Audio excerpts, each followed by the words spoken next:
Hi friends, வணக்கம். இன்னும் ஒரு வீடியோவில் சந்திக்கிறோம். இந்த வீடியோ பார்த்தீங்கன்னா தெரியும், ஸ்ரீலங்கா ஈக்விட்டி ஃபோரம் சம்மந்தமான வீடியோ தான். இதில் ஏற்கனவே நான் சொல்லியிருந்தேன், இந்த ஈக்விட்டி ஃபோரமில் நியூஸுகள் அல்லது ஷேர் மார்க்கெட் தொடர்பான விடயங்கள் டிஸ்கஸ் பண்ணப்படும். அதுக்கு முக்கியமான விஷயம் பார்த்தீங்கன்னா, ரிசர்ச் கேப்பில் பார்த்தீங்கன்னா தெரியும், நிறைய ரிப்போர்ட்டுகள் இதில் வரும். இது ஈஸியாக இன்வெஸ்டருக்கு விளங்கக்கூடிய மாதிரி இந்த ரிப்போர்ட்கள் இருக்கும். அதில் ஒரு ரிப்போர்ட்டை நம்ம பார்ப்போம். பார்த்தீங்கன்னா தெரியும், இதில் அக்சஸ் என்ஜினியரிங்னு சொல்லி இதில் பார்த்தீங்கன்னா தெரியும், இவங்க ரிசர்ச் பண்ணிவிட்டு இதில் ஒரு ஸ்டார் கொடுப்பாங்க. இல்லை 1 ஸ்டார் 2 ஸ்டார் 3 ஸ்டார் 4 ஸ்டார் அப்படி கொடுப்பாங்க. இதில் பார்த்தீங்கன்னா தெரியும், வேல்யூபிள் ஃபார் பார்த்தீங்கன்னா 3 ஸ்டார் கொடுத்துருக்குறாங்க, இது 4 ஸ்டார் கொடுத்துருக்குறாங்க.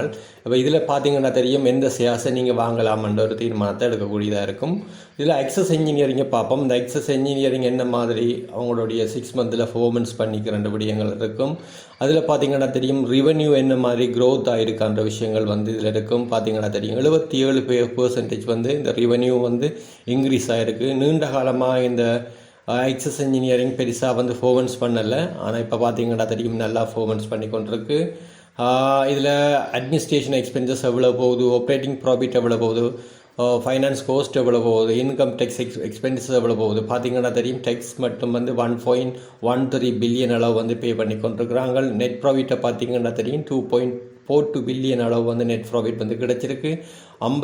அது ஏற்கனவே விட ரிப்ரசன்டிங் 54.2% டிக்ரீஸ் கம்பேர்ட் டு. இதில் 52% குறைஞ்சிருக்கு தான் லாஸ்ட் இயரை விட, அதாவது 5 மில்லியன் லாஸ்ட் இயரை விட குறைஞ்சிருக்குன்னு சொல்கிறாங்க. இதில் பார்த்தீங்கன்னா தெரியும், அடுத்தபடியும் கரண்ட்லியாக என்ன ப்ரைஸ் போகுதுன்றது பார்த்தீங்கன்னா தெரியும், மார்க்கெட் ப்ரைஸ் 22 நவம்பரில் 26.90 இந்த ஷேர்ஸ் போகுது மார்க்கெட் ப்ரைஸ். ஆனால் உண்மையாக நெட் அசெட்ஸ் வேல்யூ நான் முதல் ஒரு வீடியோவில் குறிப்பிட்டிருந்தேன்.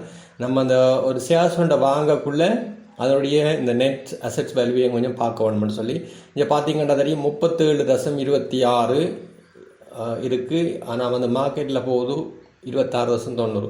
உண்மையான இந்த கம்பெனியோட ஷேர்ஸ் வேல்யூ 37.26 இருக்கணும். ஏனென்னா அந்த அளவு பெறுமதியான சொத்து இருக்குது. அதாவது இந்த கம்பெனி நட்டமடைகிற நேரத்தில் நட்டமடையமாக இருந்தால் அந்த கம்பெனி என்ன செய்யுமெண்டா, அந்த கம்பெனியுடைய சொத்துக்கள் எல்லாம் விற்று ஒவ்வொரு பங்குதாரருக்கும் பிரித்து கொடுக்கும். அப்படி பிரித்து கொடுக்கக்கூட ஒவ்வொரு ஷேர்ஸுக்கும் பார தொகை 37.26. அதுதான் இந்த நெட் அசெட்ஸ் பெர் வேல்யூன்னு சொல்லுவோம்.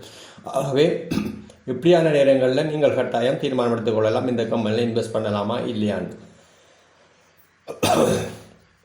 ப்ரைஸ் இப்போ ஏர்னிங் ப்ரைஸ் ரேஷியோ பார்த்தீங்கன்னா தெரியும், ஒரு ஷேர்ஸுக்கான உழைத்த வருமானம் 7.35 அப்படி இருக்குது. ப்ரைஸ் புக் வேல்யூ ரேஷியோ பார்த்தீங்கன்னா 0.72. ரைட். அடுத்தது ஃபினான்ஸை டிவிடெண்ட் பே அவுட் கொடுக்குறாங்க. பார்த்தீங்கன்னா நீங்கள் 1000 பங்கு வாங்கி வச்சுருந்தீங்களாக இருந்தால் உங்களை ஒவ்வொரு பங்குக்கும் ₹1 படி உங்கள் ஃபினான்சியருக்குரிய பே அவுட், அதாவது டிவிடெண்ட் பங்கு லாபம் உங்களுக்கு கொடுப்பாங்க. அடுத்தது இந்த டோட்டல் அசெட்ஸை பார்த்தீங்கன்னா தெரியும், என்ன மாதிரி total assets increase to 102.69 billion அளவு சொத்து இவங்க கைவசம் வச்சிருக்கிறாங்க. இது 4.2 க்ரௌத் ஆகிருக்கு. போன வருஷத்தை விட 4.2 ஹையாக இருக்குது. மார்ச் 24 விடவும். ரைட். அடுத்து கரண்ட் அசெட்ஸ்ன்னு சொல்கிறது நடைமுறை சொத்துக்கள். அடுத்தது ஈக்விட்டி பொசிஷன் என்ன மாதிரி இருக்குன்ற விடயங்கள் இருக்குது. பொறுப்புகள் லைபிலிட்டிஸ் இருக்குது. அடுத்த depth level, investment, fix asset, cash equivalent. இவங்கள்ட்ட கேஷ் ஃப்ளோ என்ன மாதிரி இருக்குன்னு பார்க்கலாம். இந்த கேஷ் ஃப்ளோ பார்த்தீங்கன்னா 2.46 பில்லியன் அளவு கையில் காசு வச்சுருக்கிறாங்க. இதில் என்னத்துக்குன்னு சொன்னால் பங்கு லாபங்களை கொடுக்கறதுக்கு மற்ற கேபிட்டல் எக்ஸ்பென்சஸ் செய்கிறதுக்காக வேண்டி கேஷ் ஈக்குவலண்ட் பார்த்தீங்கன்னா தெரியும். ஆனால் இது முதல்ல முந்தின ஆண்டை விட 24% குறைவாகவும் இருக்குதான்னு சொல்லியிருக்கிறாங்க. இதில் ஆப்ரேட்டிங் கேஷ் ஃப்ளோ இவ்வளோ இருக்கின்ற 700 மில்லியன் அளவு ஆப்ரேட்டிங் கேஷ் ஃப்ளோ வச்சுருக்காங்க. இன்வெஸ்டிங் பார்த்தீங்கன்னா அது 942 மில்லியன் வச்சுருக்காங்க. இப்படி நிறைய விடயங்கள் இதில் வச்சுக்கொண்டு நீங்கள் தீர்மானம் எடுக்கக்கூடியதாக இருக்கும். செக்டர் வைஸ் என்ன மாதிரி ஃபோன்ஸாக இருக்குது, ப்ராப்பர்ட்டி டெவலப்மெண்ட், ஆட்டோமொபைல், அது அந்த மாதிரி டீட்டெயில்களும் இதில் கொடுப்பட்டிருக்கு. அடுத்த இண்டிகேட்டரை பார்த்தீங்கன்னா தெரியும், இதில் க்ரோஸ் ப்ராஃபிட் 30.4% குறைஞ்சிருக்கு. அதில் க்ரோஸ் ப்ராஃபிட் 30.4% இருக்குது. ஆப்ரேட்டிங் ப்ராஃபிட் 285% இருக்குது. அடுத்த நெட் ப்ராஃபிட் 13.9% காட்டுது. Return on 6.5, earning per shares 2.43 அவ்வளோ இண்டிகேட் பண்ணி காட்டப்படுது. ரைட்ஸ். இப்படி நிறைய ஒவ்வொரு ரிப்போர்ட்டையும் நீங்கள் அனலைஸ் பண்ணி அந்தந்த கம்பெனியில் இன்வெஸ்ட் பண்ணலாமான்னு இது என்று யோசித்து நீங்கள் அதன்படி இன்வெஸ்ட் பண்ணி கொள்ளலாம்.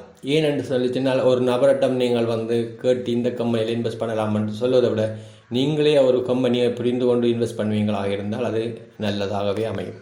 ஓகே ஃப்ரெண்ட்ஸ், என்னோட அடுத்த வீடியோவில் சந்திப்போம். நன்றி, வணக்கம்.